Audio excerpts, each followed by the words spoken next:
Olá pessoal, bem-vindos a mais uma videoaula aqui no canal. Dessa vez, uma aula de Sociologia comentando sobre as formas científicas de organização do trabalho. Certo? Esse tema ele será dividido em 4 aulas. Nós temos essa aula de introdução e depois uma aula para cada uma das clássicas, das famosas formas científicas. Quais sejam o Taylorismo, o Fordismo e o Toyotismo. Tudo bem? Maravilha. Bom, gente, para começo de conversa, espero ser um lugar comum, que o objetivo de todo empresário, o objetivo de todo capitalista é acumular dinheiro.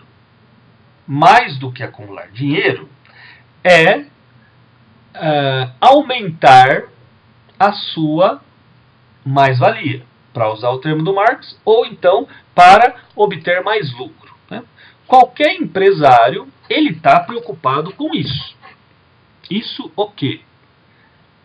Como ganhar mais. Aliás, ele está preocupado em ganhar mais. Né? Esse é o ponto. A maneira com que eu ganho mais, ela é que vai variar. Mas esse é o ponto, o ponto comum, o pressuposto, a obviedade. Quer dizer, o empresário ele quer ganhar mais dinheiro. Ele quer ter mais lucro. Bom, isso, como eu disse, isso é um pressuposto, ou seja, essa intenção, ela acompanha o capitalismo desde a sua fundação. Né? Desde a sua fundação. Acontece que no final do século XIX e início do XX, começam a aparecer certas formas chamadas de científicas para organizar o trabalho. Ou seja, até meados do século XIX, mesmo que a intenção do empresário fosse de aumentar o seu lucro, sempre conseguir mais dinheiro, a organização das relações intersubjetivas na fábrica, elas eram dadas de maneira tradicional. Quer dizer, o que significa ser de maneira tradicional? Significa que o empresário, ele acreditava que ele ia conseguir mais dinheiro se ele investisse menos nas matérias-primas, se ele investisse menos nas máquinas, se ele pudesse, né, em resumo, dar uma economizadinha aqui e ali, né? Não, ó, corta esse gasto aqui, corta esse aqui, corta esse aqui, colar, eu vou ter mais lucro, eu vou ter mais dinheiro. Certo? Essa crença, ela durou até meados do século XIX. Por quê? Porque lá no meados do século XIX, vem um sujeito chamado Marx, e ele demonstra, também de uma maneira de modo pretensamente científico, que o lucro, a mais-valia, o capital, ele não vem de uma economia ali, de uma economia aqui e acolá, mas que ele vem do trabalho do trabalhador. Ele vem do trabalho do operário. A mais-valia, gente, a definição, né, de mais-valia é exatamente essa, ou seja, é o tempo que o trabalhador trabalha a mais do que ele recebe. Ou, em outras palavras, o trabalhador, para ele receber o que ele recebe, ele deveria trabalhar, por exemplo, um dia. mas ele não trabalha um dia, ele trabalha um mês. Afinal de contas, o seu contrato para aquele salário é de um mês. Então, para se pagar, ele demoraria um dia, mas ele acaba trabalhando 29 dias, entre aspas, de graça para o empresário. Agora, né, dia 11 de maio, nós não temos aula ainda sobre a mais-valia do Marx, mas teremos em breve lá no canal, certo? Eu não vou me alongar aí na definição e nem propriamente no desenrolar desse conceito, porque não é a aula propriamente, tá bom? Então, só confie em mim ou dá uma pesquisada aí sobre a ideia de mais-valia. Bom, então, em meados do século XIX, as coisas mudam completamente de figura para o empresário. Aquela crença tradicional que era, né, que eu vou ter mais dinheiro se eu fizer remedar aqui e acolá, ela deixa de existir. E o foco do lucro, para a obtenção do lucro, ele se canaliza totalmente no trabalhador. Então, velho, você chegou à resposta de 1 trilhão, 1 zilhão de dólares. A resposta à pergunta, de que modo que eu vou ganhar mais dinheiro? De que modo certamente eu vou ter mais dinheiro? Eu vou ter mais lucro? A resposta está dada. Marx foi lá e deu a resposta. A partir do trabalho, da mão de obra. É daí que vem. Então, gente, em questão de 30 anos, mais ou menos, começam a surgir pessoas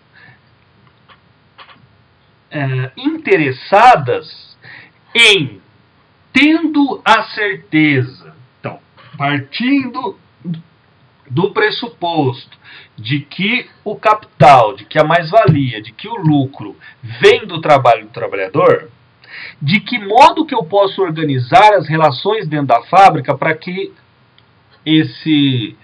o trabalhador, de fato, então, ele me traga esse lucro. Essa é a ideia, né? Esse é o ponto.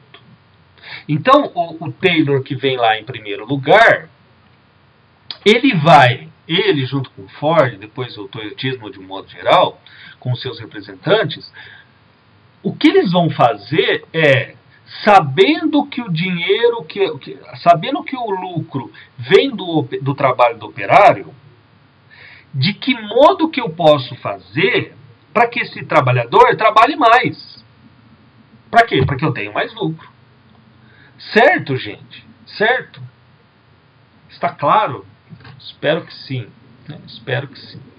Veja que isso não é uma obviedade. Não é. E talvez até hoje, né, para alguns microempresários, para algum empresário aí que não tenha ninguém na sua gerência que tenha estudado administração, ou, né, enfim, não sabe isso. Quer dizer, ainda mantém as formas de organização tradicional. Bom, como eram as formas de organização tradicional? Normalmente, né, costumeiramente, como que se dava o negócio? A relação, por exemplo, entre os próprios trabalhadores e os trabalhadores com os patrões. A ideia, gente, era a seguinte, né? Claro que eu vou baratear aqui, eu vou falar de uma maneira muito, muito grosseira. Mas a ideia, as relações, elas se davam da seguinte maneira. Existia uma ética, no sentido forte mesmo do termo, né? No sentido filosófico, ou seja, um conjunto de princípios que norteiam a vida da comunidade para a felicidade, né? Então, existia uma ética entre os próprios trabalhadores de produzir um número de peças razoável por dia. E o que significa um número razoável? Um número tal que o empresário não reclame, mas também que não exija um trabalho escravo do trabalhador. Então é aquele meio termo. Ó, não é bom nem para você, não é bom nem para nós. Então vamos ficar aqui, né? Então, entre os próprios trabalhadores, havia essa ética, né? Havia esse comportamento para que eles produzissem um certo número de peças e que não fossem demitidos. Eles produzissem, o corpo trabalhadores, certo? Para que eles produzissem um número de peças para que não fossem demitidos e, ao mesmo tempo, um número de peças que não lhe causasse tantos transtornos, né? Tanto cansaço psicológico, físico, enfim. E também a relação entre... E a relação do patrão com os trabalhadores era a consciência desse comportamento. Quer dizer, os patrões eles sabiam que o número lá de peças seria mais ou menos aquele lá mesmo. E eles não se importavam tanto. E por quê? Porque eles não sabiam que o dinheiro, que o lucro vinha do capital. Que o dinheiro vinha da mão de obra.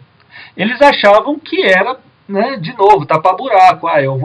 Eu vou pechinchar lá a matéria-prima e beleza, vou ter dinheiro, lucro aí.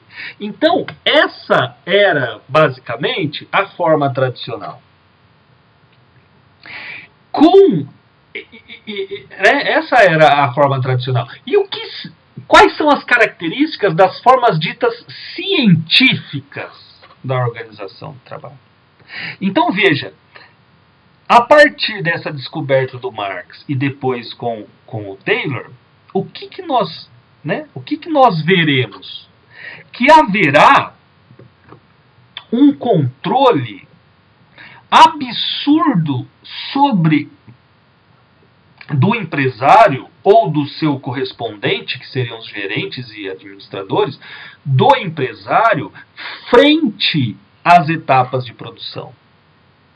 Então, enquanto lá nas formas tradicionais, né, eu ficava aqui, sou empresário, né, vida ganha, vida fácil, enquanto eu ficava aqui, os trabalhadores ficavam aqui, fazia aquele meio campo, certo?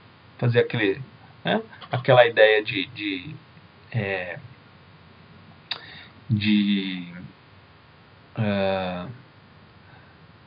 você fica aí e continua fazendo o que você está, eu fico aqui e continuo fazendo o que eu estou. Então, ao invés disso, agora, né, ou a partir lá do final do século XIX, haverá um controle dito científico, ou seja, testado milhões de vezes, um controle sobre cada um dos gestos dos trabalhadores. Ou seja, o controle que a gerência exercerá sobre cada um dos trabalhadores será uma vigilância quase que constante. A hora que a gente vê com o Taylor, isso vai ficar um pouquinho mais claro, né? Eu comento em maiores detalhes. Mas você vai controlar, praticamente você, né, controla a respiração do trabalhador. Existirão pessoas que ficarão responsáveis, né? Quantas vezes que você vira o pescoço, quanto tempo você pede ao se coçar. Por quê? Porque uma coçadinha no toba já vai fazer com que diminua a produção. E isso, né, eu coço o toba aqui, o outro coça o toba lá, o outro coça o toba lá, não sei aonde, vai acumulando o desperdício.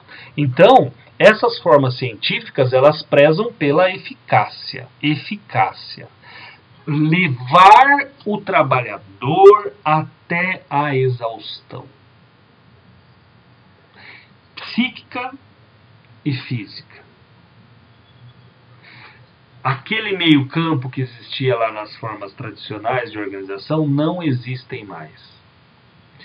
A ideia agora é que você tenha consciência, você enquanto trabalhador, tenha consciência de que será vigiado até o momento, do momento que você pisa na fábrica até o momento que você sai da fábrica. Aí você fala assim, mas mudou muito. Quer dizer, se os trabalhadores eles tinham aquela ética de comportamento, né, de fazer o número de peças, como foi possível que eles se sujeitaram a essa mudança? E por que eles se sujeitaram? Porque as formas tradicionais não existem mais. Quer dizer, elas já estão amplamente superadas. Então, de um modo ou de outro, houve essa aceitação, né? Essa aceitação por parte dos trabalhadores. Então, a pergunta que vem é essa. Se essas mudanças, elas não foram para melhorar as condições de trabalho, mas ao contrário, né, para tornar o homem cada vez mais vigiado e controlado e o seu trabalho mecanizado, como é que isso foi possível? Por que houve essa aceitação? Porque, gente, olha que triste. E é verdade mesmo, né? Que triste. Porque Taylor, Ford e o Taylorismo, eles inventaram formas de organização que, ao mesmo tempo, geraram um maior lucro para o empresário e dominaram, né, e serviram para capturar, dominar a subjetividade do trabalhador. Moçada, isso é de extrema importância. Isso é de extrema importância. Os sindicatos que existiam de outrora, a ética entre os trabalhadores, eles são suprimidos por estratégias de individuação da classe trabalhadora.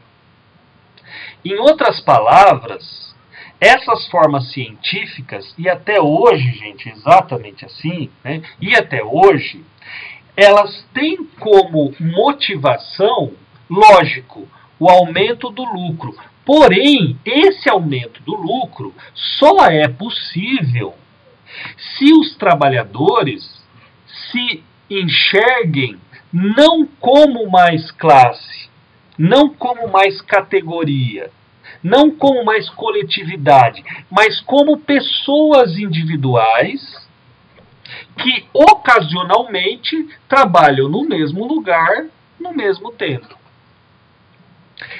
Falando de maneira clara, moçada, clara, essas formas científicas de organização do trabalho, elas servem para individualizar aquele todo, né? Cortar, imagina o bolo, trabalhadores, né, de uma fábrica X. Essas formas científicas, elas vão cortando esse bolo, em que você chega no trabalho e vê o outro trabalhador como um inimigo em potencial. Não de maneira explícita, por favor, gente. Não vamos ser ingênuos a ponto dos caras colocarem isso. Não é de uma maneira explícita. É implicitamente. E como? Né? A gente vai falar com isso com mais calma, mas como se faz essa dominação da subjetividade? Dando, né, jogando nas costas do trabalhador, né, responsabilizando, portanto, cada um dos trabalhadores pelo seu salário. Sabe como? Exemplo mais simples do mundo. Ó, você vai ter que produzir 30 peças.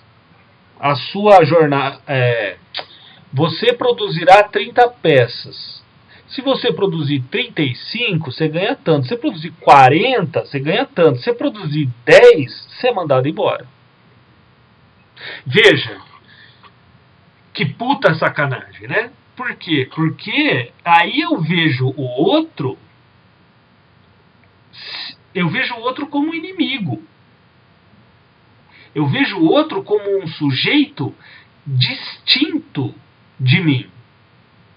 Por quê? Porque se ele estiver fazendo 10 e ele continuar lá, alguma coisa está errada. Então você, cumprindo com as suas 30 peças, você chega para a gerência e fala, ó, sujeito tal, assim, está produzindo 10 peças. E aí, o cara é mandado embora.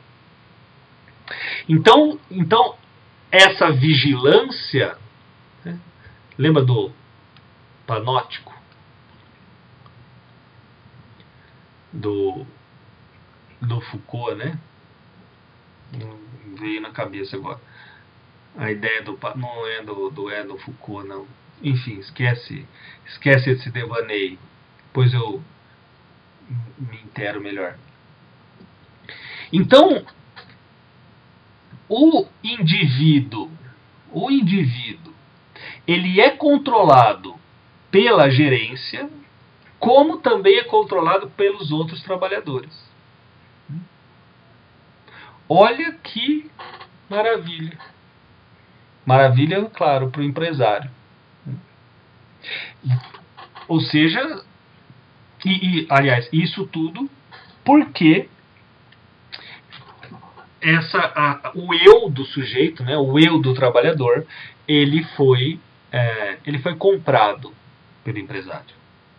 Ou seja, eu que não... veja se tem alguma semelhança com a nossa realidade. Eu que não sou empresário, eu que não tenho meios de produção, eu que sou pobre, eu defendo o empresário. Por quê? Porque eu acredito que um dia eu conseguirei ser um. Certo?